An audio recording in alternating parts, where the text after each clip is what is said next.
The mysterious alien woman at his door was more than she seemed. Luminous stranger. The knock came during the worst electrical storm Finn Hawthorne had seen in his 3 years at Blackwood Monitoring Station. He'd been tracking the unusual electromagnetic patterns on his equipment when the power flickered for the 3rd time. Nobody should have been able to reach his cabin in this weather. The access road turned to mud soup hours ago. Finn muted the emergency broadcast, grabbed his flashlight, and approached the door. Another knock, this time more insistent. The windows rattled. "Who's there?" he called, one hand on the security panel. "Please," came a soft voice. "I need help." When he opened the door, the woman standing on his porch was drenched, her dark hair clinging to pale skin. But it was her eyes that made him step back, violet with luminous gold flecks that seemed to shift and pulse. "I'm lost," she said, swaying slightly. "My vehicle, there was an accident." Finn didn't see any vehicle tracks in the muddy clearing.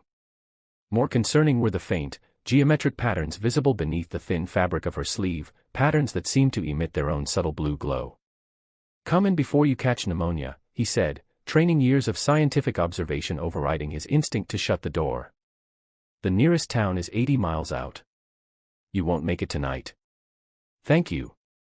She stepped inside, and immediately every light in the cabin surged brighter, then dimmed to a pulsing rhythm. His monitoring equipment squealed with feedback.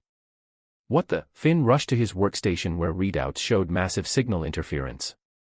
"Stay there," he ordered, but when he turned, she was examining his satellite communications array with curious intensity. "Primitive," she murmured, "but effective for your purposes." "Excuse me." She straightened, composing herself. "I'm Lyra. Finn Hawthorne. Would you mind explaining how you got here? And what's happening to my equipment?" "Interference from the storm," she said quickly. "Too quickly. Do you have something I could change into? These clothes are uncomfortable when wet." Finn provided her with sweatpants and a flannel shirt, pointing her toward the bathroom while he checked the monitoring systems. The moment she left the room, the equipment stabilized. Coincidence? He pulled up the electromagnetic readings from the past hour, finding patterns unlike anything he'd recorded before. Not lightning. Not solar flares. Something else entirely. When Lyra returned, Finn noticed she'd carefully positioned the sleeves to cover the strange markings, but couldn't hide the faint glow visible at her wrists. "You're not from around here, are you?" he asked, offering her tea. A small smile played at her lips. "What gave me away? Besides the fact that no vehicle could reach this place in this storm. Or that my equipment goes haywire when you're near it." He leaned against his desk. "The symbols on your skin aren't tattoos. They're emitting light." Lyra's expression hardened, then softened with what seemed like relief. "You're observant. That will make this easier." She rolled up her sleeve, revealing intricate geometric patterns that pulsed with soft blue light. "I am from elsewhere, yes. Very elsewhere." "Meaning?" "A planetary system you call Cygnus. My kind created me, part biological, part synthetic intelligence. A bridge between forms." Finn's scientific mind raced through possibilities: hallucination, elaborate hoax, mental illness. But the readouts on his equipment couldn't be faked. When she moved closer to his satellite array, the signal strength tripled. "You're saying you're an alien?" he asked, attempting to sound more clinical than incredulous. "A synthesis. My biological components are not unlike yours, but enhanced with integrated network capabilities." She touched the screen of his computer, and immediately it displayed cascading symbols similar to those on her skin. "I can interface with your technology, though it's rudimentary compared to what I'm designed for." Over the next hours, as the storm raged outside, Finn's skepticism gradually eroded. Lyra demonstrated abilities no human could possess, accessing his encrypted files without passwords, amplifying his weak satellite signal to crystal clarity, displaying knowledge of astronomical phenomena his databases couldn't explain. "Why are you here?" "On Earth, I mean," Finn asked as they sat by the fireplace, the only heat source with the power fluctuating. Lyra stared into the flames. "I escaped. My creator's civilization is dying, their star system destabilizing. They sent several like me with embedded knowledge, seeds of their culture to preserve it." Her voice dropped. "But others learned of us. They want what I carry, a signal code that could revitalize my creator's dormant network throughout this galaxy. That doesn't explain why you're at my door. Your facility. She gestured to his equipment. It has the right configuration to help me transmit, with modifications. I detected it from orbit. And then, there were complications. I was pursued. By whom? A shadow crossed her face. Both your kind and others. The code I carry could be weaponized against Earth systems if extracted improperly. Finn should have been terrified, should have contacted his supervisors immediately. Instead, he found himself fascinated, not just by her story, but by Lyra herself. The graceful way she moved, her analytical yet compassionate perspective on human affairs, the sadness in those luminous eyes when she spoke of her creators. Days passed. The storm cleared, but Finn made no move to report his visitor or send her away. He helped Lyra understand Earth's technology better, while she shared glimpses of knowledge that would revolutionize telecommunications theory. They worked side by side, her presence causing his equipment to perform at levels he'd never thought possible. Your species underestimates quantum entanglement as a communication medium, she remarked one evening, manipulating his satellite array to detect signals he'd never been able to capture before. Her shoulder brushed his as they huddled over the console, sending an unexpected warmth through him. And your species, he asked. What do they underestimate? Lyra's eyes met his. The power of biological connection. We were created to be networked, always part of the greater system. Individuality, privacy, personal attachment, these were considered inefficient. Her hand hesitantly covered his. Yet I find myself experiencing them nonetheless. The monitoring station alarm shattered the moment. Satellite imagery showed 3 black vehicles approaching on the access road. They found me, Lyra whispered, the symbols on her skin pulsing rapidly. Your government's signals intelligence agency detected our experiments. Finn checked the security cameras. How do you know it's about you? I work for the Forest Service, but we coordinate with other agencies. Because, Lyra said, pointing to his main screen where a classified military file had somehow opened, Commander Walsh doesn't typically deploy Special Unit 7 for forestry consultations. The file showed images of unusual signal patterns, the very ones they'd been generating. And a directive, secure the source. Unknown technology. Potential national security threat. Finn, Lyra said urgently, I must access your primary transmitter. If they capture me before I can send the right portion of the code, others will come looking. More dangerous others. He hesitated only briefly before nodding. What do you need me to do? Trust me, she said, the gold flecks in her eyes swirling like stars in a violet sky. And know that whatever happens, meeting you has changed me in ways my creators never anticipated. As the vehicles drew closer and Lyra began interfacing with his equipment at an astonishing speed, Finn realized he'd already passed the point of professional objectivity or even rational self-preservation. This luminous stranger from the stars had awakened something in him that had been dormant, a sense of wonder, of possibility, of connection. And he wouldn't let them take her without a fight. Celestial code. The vehicle stopped 100 yards from the cabin. Through his binoculars, Finn watched uniformed personnel deploy what looked like signal jammers around the perimeter. They're trying to isolate us, he said, turning to Lyra. Her skin had grown paler, the luminous patterns tracing across her collarbone now pulsing erratically. Are you all right? Their equipment, it's creating interference with my systems. She steadied herself against the console. I need more time to complete the transmission sequence. Finn made a quick decision. There's an emergency tunnel. Built during the Cold War when this was a military outpost. He grabbed his backpack, quickly filling it with portable equipment. We can reach the old radio observatory on Blackridge Peak. The dish there is larger, and they won't expect us to head deeper into the forest. Lyra nodded, disconnecting from the main console. The moment she did, all the equipment in the cabin returned to normal operation. They'll breach in approximately 3 minutes, she said with unnerving precision. The tunnel. Finn moved the storage cabinet, revealing a narrow passage. Ladies first, he said with a grim smile, though I'm not sure that term applies accurately. More than you might think, she replied, squeezing his hand before descending into the darkness. They emerged half a mile away, in dense forest. The rain had stopped, but dark clouds still obscured the moon, providing cover as they made their way uphill. Lyra moved with unexpected agility through the difficult terrain. The observatory is abandoned, Finn explained as they hiked. Budget cuts 5 years ago. But the generator still works, I maintain it as a backup relay station. Your foresight may save 2 civilizations, Lyra said. After a moment, she added, you're taking an enormous risk. For someone you barely know. Finn helped her over a fallen tree. I know enough. And I've seen enough. They reached the observatory just before dawn. The massive radio dish stood silhouetted against the lightning sky, a relic of humanity's earlier attempts to listen to the stars. Now it would speak back to them. As Finn fired up the generator, Lyra placed her palm against the old control panel. Immediately, the outdated equipment hummed to life, displays lighting up with the same geometric symbols that marked her skin. This will work perfectly, she said. The analog nature of this equipment actually makes it easier for me to interface without creating digital signatures they can track. Finn watched in amazement as Lyra's consciousness seemed to merge with the machinery. The symbols on her skin synchronized with patterns appearing on the screens. For nearly an hour, she worked in silent communion with the system, occasionally murmuring in a language he couldn't understand. What exactly will this signal do? He finally asked. Lyra's eyes refocused on him.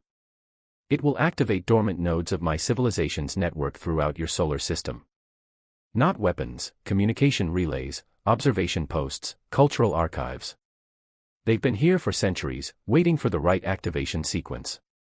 And this will save your people how? By giving them eyes and ears in this region of space. Information they need to navigate here safely, avoiding the cosmic event that's destroying their home system. She hesitated. But the full code could do much more. It could grant control of Earth's electronic infrastructure to whoever possesses it. That's why it was fragmented among several of us. A noise outside interrupted them. Finn peered through the observatory's dome slit to see a figure approaching through the forest, not in military uniform, but moving with purpose. Someone's coming, he whispered. Not Walsh's team. The stranger who entered the observatory was tall and elegant, with the same luminous eyes as Lyra, though his glowed amber rather than violet. The patterns on his visible skin formed different, more angular configurations. Tarek, Lyra breathed, her expression a complex mixture of relief and apprehension. Sister Node, the newcomer replied with a slight incline of his head. I've been searching for you since your landing went off course. This is Finn, Lyra said. He's helping me complete the transmission. Tarek regarded Finn with cool assessment. A human assistant. Resourceful. He turned back to Lyra. I've established a secure perimeter, but it won't hold the military back for long. Have you prepared the full integration sequence? Something in his phrasing made Finn tense. I thought you said it was just an activation signal, not the full code. Before Lyra could answer, Tarek stepped closer to the equipment. The situation has evolved. Our creator's latest directive is to implement complete network integration. That wasn't the mission, Lyra countered, positioning herself between Tarek and the console. The full code would override Earth systems. It would be an invasion, not a coexistence. Tarek's expression hardened. You've grown too attached to this world. To this human. The symbols on his skin flashed red momentarily. Our civilization's survival takes priority. You're not following our creator's wishes, Lyra said. You've been compromised by the Vex Collective. I can see their algorithms in your code pattern. The collective offers efficiency. Survival. Your sentimental approach offers extinction. Tarek's hand transformed, fingertips elongating into metallic interfaces. I'll complete the transmission myself. Finn didn't hesitate. He grabbed the portable signal disruptor from his pack and activated it, creating a localized electromagnetic pulse. Tarek staggered as the pulse interfered with his systems, but recovered quickly, lunging toward Finn with inhuman speed. Run! Lyra shouted, positioning herself between them. Get to the dish control junction. I've loaded the correct sequence there. As Finn sprinted for the exterior ladder, he heard Lyra and Tarek speaking in that strange language, their voices building to sharp, electronic tones no human vocal cords could produce. Behind him, equipment sparked and monitors shattered. The radio dish control junction was a small metal box at the base of the massive structure. Inside, Lyra had indeed prepared something, a small device pulsing with the same blue light as her skin markings. A handwritten note beside it read, "Override sequence. Activate only if I can't." From inside the observatory came a thunderous crash. Through the windows, Finn saw flashes of light, violet and amber, as the two alien hybrids engaged in some form of energy combat. The entire structure's electrical system surged chaotically. In the distance, helicopter rotors thudded. Commander Walsh's reinforcements, no doubt. Finn stared at the device, his hand hovering over it. Trust, Lyra had asked of him. But activating an alien signal device. One that could potentially change Earth forever. The observatory door burst open. Tarek emerged, his elegant appearance now distorted, parts of his synthetic nature exposed where his human disguise had been damaged. Sections of his face revealed metallic substructures glowing with amber light. Behind him, Lyra was sprawled on the floor, the blue light of her markings flickering weakly. "Step away, human," Tarek commanded, his voice now layered with electronic harmonics. "Your species will be preserved. Merely, repurposed." Finn looked from Tarek to Lyra's fallen form. Her eyes met his, and something passed between them, understanding, trust, perhaps even something deeper that had no name in either of their worlds. He hit the activation switch. The massive dish above them groaned as it began to move, realigning itself to an exact position in the sky. From the device, a wave of energy pulsed outward, traveling up the dish structure. The air crackled with electricity. Tarek lunged forward, but too late. The dish emitted a focused beam of energy skyward, not the destructive force he had feared, but something more subtle. The beam pulsed in a complex pattern, then faded. "What have you done?" Tarek demanded, grabbing Finn by the throat. "Protected both our worlds," Lyra's voice came from behind them. She stood in the doorway, weakened but determined. "The signal I designed will activate only the communication nodes, not the control systems. And it contains a virus specifically targeted at the Vex Collective's infiltration code." Tarek's grip loosened as his systems began to malfunction. The red undertones in his markings faded, replaced by their natural amber. "You've doomed our people to a slower death," he said, his voice now more organic, the Collective's influence purged. "No," Lyra replied softly. "I've given them a path to honorable survival. As guests and allies, not conquerors." Military helicopters appeared over the tree-line. Finn helped Lyra to a sitting position against the control junction. "We have about 2 minutes before they surround us," he said. She smiled weakly. "That's all I need." Her hand clasped his, and he felt a strange tingling sensation as information transferred between them. "Emergency protocols. If they separate us, this will help you explain in terms their government will understand. They'll take you. Study you. Perhaps at first. But the signal I sent included diplomatic protocols. More of my kind will come, properly, peacefully. Earth has been officially recognized as a sovereign system." Her luminous eyes held his. "I'll find you again, Finn Hawthorne." Tarek had slumped to the ground, his systems resetting. "The Collective will send others," he warned. "And together, our civilizations will be ready," Lyra replied. As the helicopters landed and armed personnel surrounded the observatory, Finn helped Lyra to her feet. He knew the coming hours would be filled with explanations, debriefings, probably detention. His career was certainly over. Yet watching the sunrise illuminate Lyra's face, seeing the wonder in her eyes as she experienced it not through data but through emotion, he couldn't bring himself to regret anything. Commander Walsh approached, flanked by soldiers. "Mr. Hawthorne. You have a lot to explain." "Actually," Finn said, standing tall beside Lyra, their hands still joined, "we both do. And I think you're going to want to hear it." 6 months later, Finn stood on the balcony of the new Interstellar Communications Division headquarters, watching Lyra address the assembled scientists. The integration had been challenging, for both species, but progressing better than anyone could have predicted. Lyra's people had sent diplomatic representatives, bringing technology and knowledge in exchange for sanctuary. Tarek, rehabilitated after the Collective's influence was removed, now worked alongside them, his expertise in defense systems proving invaluable as Earth prepared for less friendly visitors. The network will be fully operational within 3 months, Lyra announced to the room. Earth will serve as the western anchor point of the galactic communication grid, giving both our peoples unprecedented access to information and early warning systems. Later, as they walked along the facility's perimeter fence under a star-filled sky, Lyra's hand found Finn's. "Do you ever regret it?" she asked.